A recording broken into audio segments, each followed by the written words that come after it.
Juostiniai magnetofonai. Šiandien video tema. Pakalbinsiu savo bičiulį Edviną, kurį dabar su humoru vadinu juostinių magnetofonų magnatu. Na, jis iš artimo rato turi daugiausiai magnetofonų ir turi studijinių, ir buitinių. Ir šiandien pakalbėsim būtent analoginio garso vėl tema. Tęsime šį ciklą. Tikrai, manau, bus įdomu, nes Edvinas papasakos šiek tiek savo ir istorijos, ir planų, ką ketina konstruoti. Tai toksai laukia šiandien turinys apie Edvino antrąją audio sistemą. Tai kam patinka mano kuriami video, nepamirškit paspausti like, parašyti komentarą, o dabar važiuojam. Lankomės pas Edviną ir pakalbėsim apie antrą audio sistemą jau namų. Tai Edvinas dabar galima vadinti juostinių magnatų mūsų regione, nes tikrai nemažai turi juostinių, esam kai kuriuos jau ir seniau klausę. Tai pakalbėsim dabar apie audio sistemą numeris 2.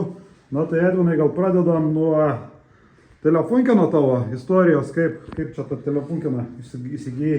Ai, taip neplanuotai Kaune lankiaus pas mūsų žinoma į grupės narį. Jis buvo parvežęs čia Lietuvą jų ar 8, tai vienas buvo likęs. Kažkaip sukalbom ir sugalvojau paimti. Kaip vieną geriausių čia tų vokiškų gaminių savo laiką. Tai turi kažkokį užmačių, girdėjau, kad tiesiai nuo galvutės kažką planuoji daryti. Jo, tai dabar konstruojam lempinį korektorių, kelsim iš galvutės per trafukus lygį ir korekciją darysim lempiniu, išoriniu korektorium.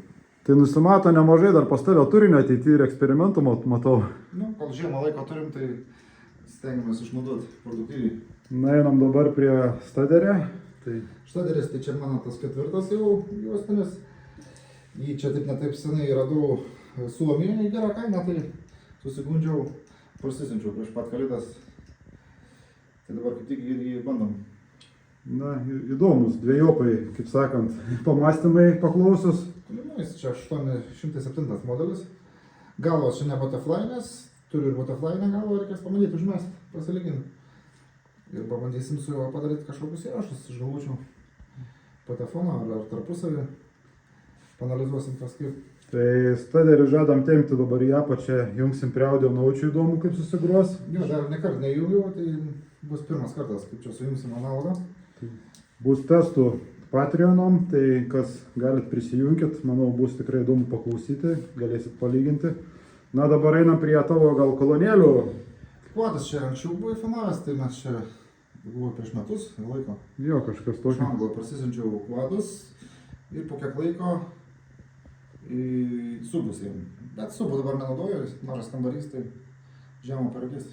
Tai kvadai SL63 čia yra? Jo, 63. Na ir originaliai kurėjo žemadažniai buvo. Tai aš galiu pasakyti, kad šitie kvadai šitoj patalpoj pas Edviną tikrai sukuria tą atmosferą, kad žemo jau nebereikia ir pilnavertis garsas, tai dabar testuojam be subų. Tai dabar einam prie patefono, tai patefonas pas tavę yra su lenko, kiek matau iš lenko. Jo, lenko darytas, iš Vilniečio, tokio nupirkau irgi mūsų grupės nario. Tai neblogai, čia tonarmas ortofono geras, suspiruoklinis, suktukas pakankamai tylus.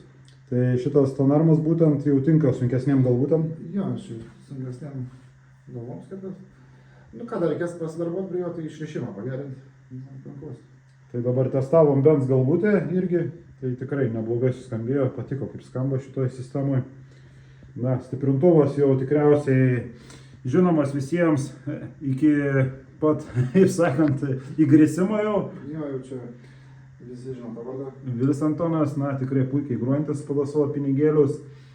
Tai šioje sistemoje dabar testavom irgi Davo trafukus, tai tikrai puikiai skambantis, kol kas tikrai labai maloniai susiklauso muzikytę su šiais trafukais ir esu labai patenkintas, kad pavyko išgirsti pas Edviną šitoj sistemoje. Na ir čia yra matytas aparatas jau, Akai.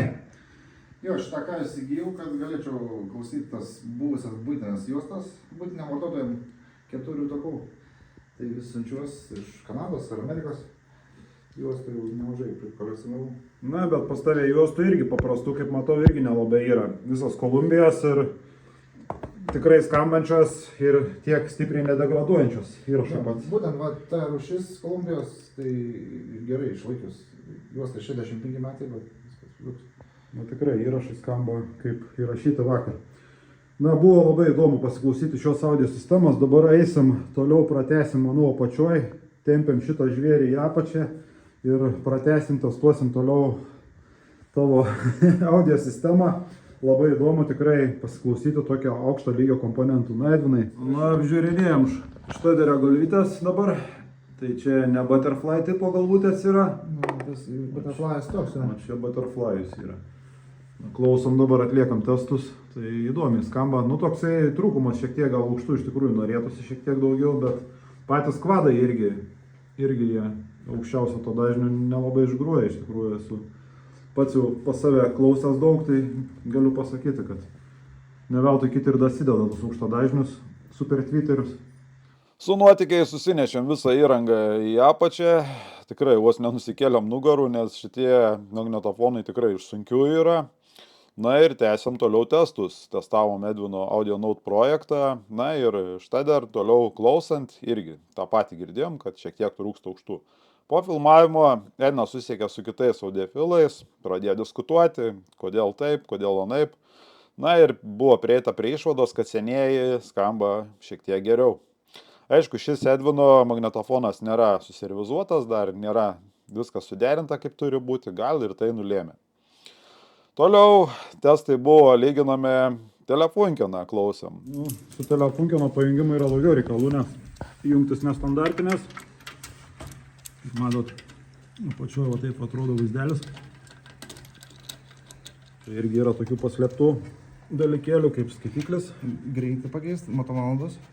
Jo, skaičiuojasi. Kad žinotum, kada profilaktiką daryti, kada servizuotas. Nes yra priežiūra tokiam magnetoforam daroma.